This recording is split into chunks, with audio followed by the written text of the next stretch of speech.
इधर दिल्ली में एक दिन पहले हुई मूसलाधार बारिश के दौरान एक मां और उसके बेटे की मौत नाले में गिरने की वजह से हो गई। ऐसा इसलिए हुआ क्योंकि बारिश के बाद सड़क और वहां खुले नाले का फर्क ही मिट गया। घटना दिल्ली के खोड़ा इलाके में हुई, जिसके बाद वहां बवाल खड़ा हो गया क्योंकि आरोप लगाया गया कि जहां वो गिरे उस नाले का वो हिस्सा काफी दिनों से खुला हुआ था। और एक दिन पहले दिल्ली पर बरसी आफत के बाद खोड़ा इलाके में इतना पानी भर गया कि सड़क और नाले में फर्क ही नहीं समझ आया।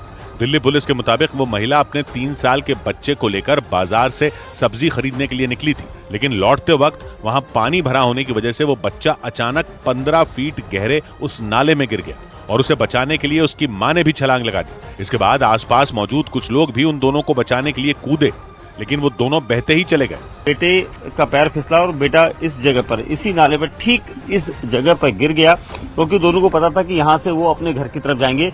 बच्चे समेत उस महिला के नाले में डूबते ही वहां अफरा तफरी मच गई। तेज बहाव की वजह से वो दोनों काफी दूर तक बह गए, जिसके बाद उन्हें निकालने के लिए उस नाले के ऊपर लगे सीमेंट के कई पिलर तोड़े गए। पूरा तोड़ा ताड़ा, इसको जेसीबी लगा के तोड़ा ताड़ा और उसमें घुस गए, गोताखोर घुस गए और अंदर तक जाके उधर डेड बॉडी उनकी मिली। वहां मौजूद लोगों के मुताबिक नाले में डूबे उन मां बेटे को बचाने के लिए करीब 3 घंटे तक मशक्कत चली, लेकिन उनकी जान नहीं बचाई जा सकी। और फिर दिल्ली में मां बेटे के जान गंवाने के मुद्दे ने सियासी बवाल खड़ा कर दिया। आम आदमी पार्टी ने इसके लिए दिल्ली में शहरी विकास का काम देखने वाली संस्था डीडीए को जिम्मेदार बताते हुए मोर्चा खोल दिया और इसके लिए दिल्ली के उपराज्यपाल को निशाने पर लिया, क्योंकि डीडीए दिल्ली के उपराज्यपाल के अधीन है। यही वजह रही कि इस हादसे के बाद आम आदमी पार्टी के कई नेता खोड़ा के उस नाले के पास ही विरोध जताने पहुंच गए।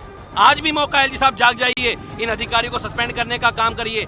खोड़ा इलाके में विरोध जता रहे आम आदमी पार्टी के नेताओं ने दिल्ली के उपराज्यपाल से इस्तीफे की मांग की। आम आदमी पार्टी ने इस मुद्दे पर बाकायदा एक प्रेस कॉन्फ्रेंस भी की। संजय सिंह ने तो उस नाले की तस्वीर दिखाते हुए इसे हादसा नहीं बल्कि हत्या बताया और डीडीए के इस लापरवाह रवैये के लिए दिल्ली के उपराज्यपाल को जिम्मेदार ठहराया।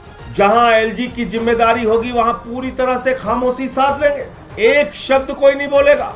संजय सिंह ने तो सीधे सीधे ये तक कह दिया कि इस घटना के बाद दिल्ली के उपराज्यपाल विनय सक्सेना को बर्खास्त कर दिया जाना चाहिए। लेकिन इस हादसे के लिए जिस डीडीए को जिम्मेदार ठहराया जा रहा था उसने अपनी गलती मानने से इनकार कर दिया, क्योंकि डीडीए के अधिकारियों ने आरोप लगाया कि जिस नाले में गिरकर उन मां बेटे की मौत हुई उसके रखरखाव का जिम्मा डीडीए का नहीं था, बल्कि डीडीए के मुताबिक नाले का वो हिस्सा दिल्ली नगर निगम की जिम्मेदारी था।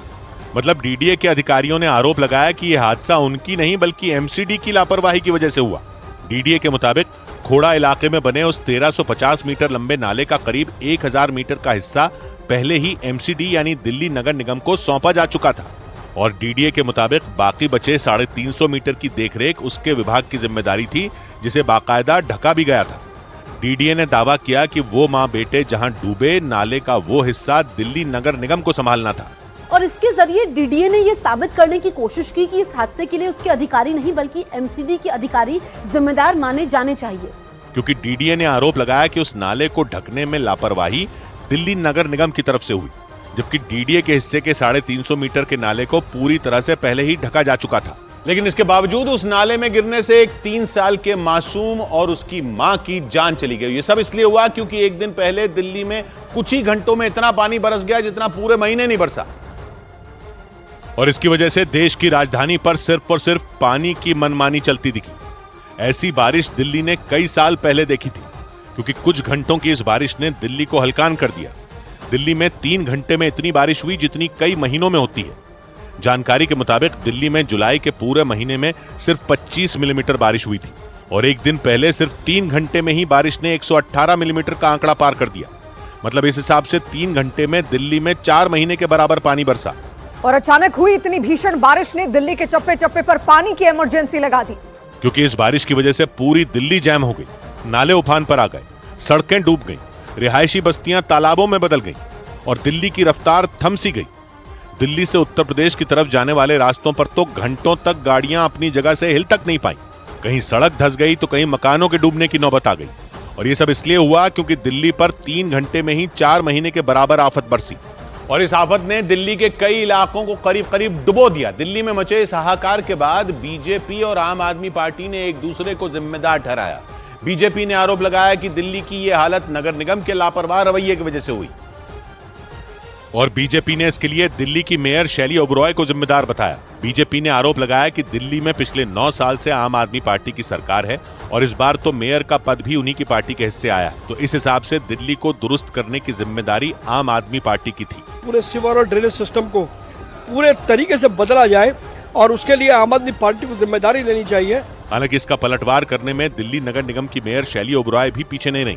उन्होंने आरोप लगाया कि केंद्र सरकार ने एमसीडी को पैसे देने में आनाकानी की, जिसकी वजह से दिल्ली का यह हाल हुआ। बार भी नगर निगम को 1 रुपया भी नहीं दिया गया। शैली ओबरॉय ने यह आरोप इसलिए लगाया क्योंकि दिल्ली नगर निगम का बजट पास करने का अधिकार केंद्र सरकार के पास है और उनका दावा है कि केंद्र सरकार ने वक्त रहते एमसीडी की मांग नहीं मानी। इसी वजह से दिल्ली में हुई बारिश से निपटने में एमसीडी नाकाम रही। सौभाग्य की एक बात यह कि जान जा रही है लोगों की बारिश में और अधिकारियों की गर्दन तक कोई नहीं पहुंचा।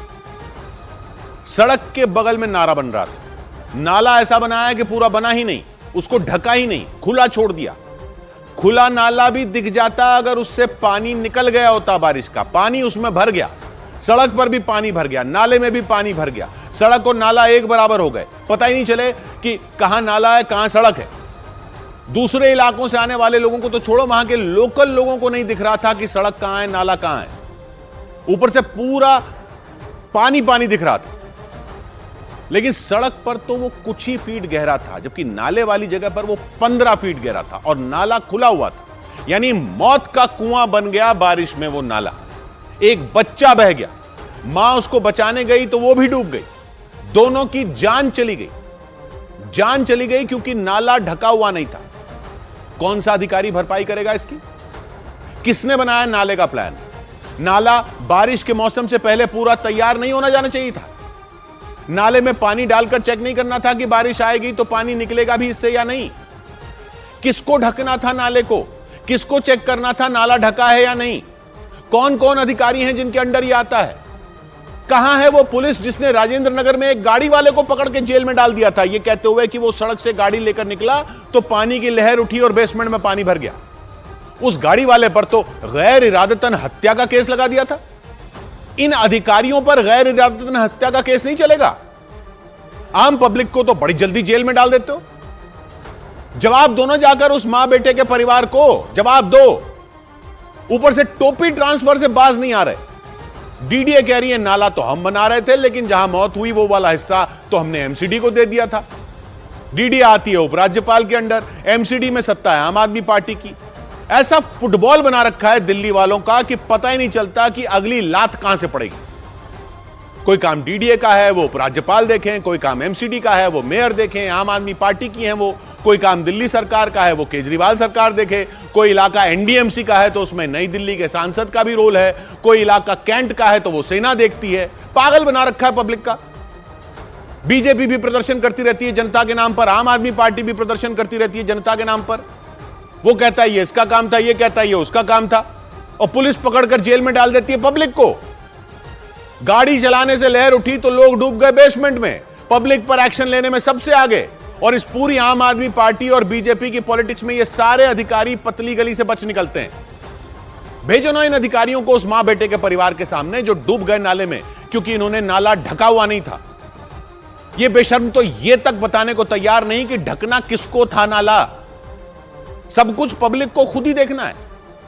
पब्लिक ही देखे कि कहां नाला है, कहां सड़क है, कहां गहरा है, कहां पानी भर गया है, वहां से निकलो ना निकलो, कहीं डूब ना जाए। खुद पब्लिक ही देखे कि कहां से गाड़ी चलानी है कि ऐसी लहर ना उठे जो इन अधिकारियों की नाक के नीचे बनी अवैध बेसमेंट में पानी चला जाए।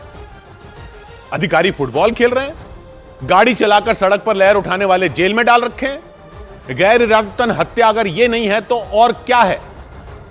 100 बात की एक बात,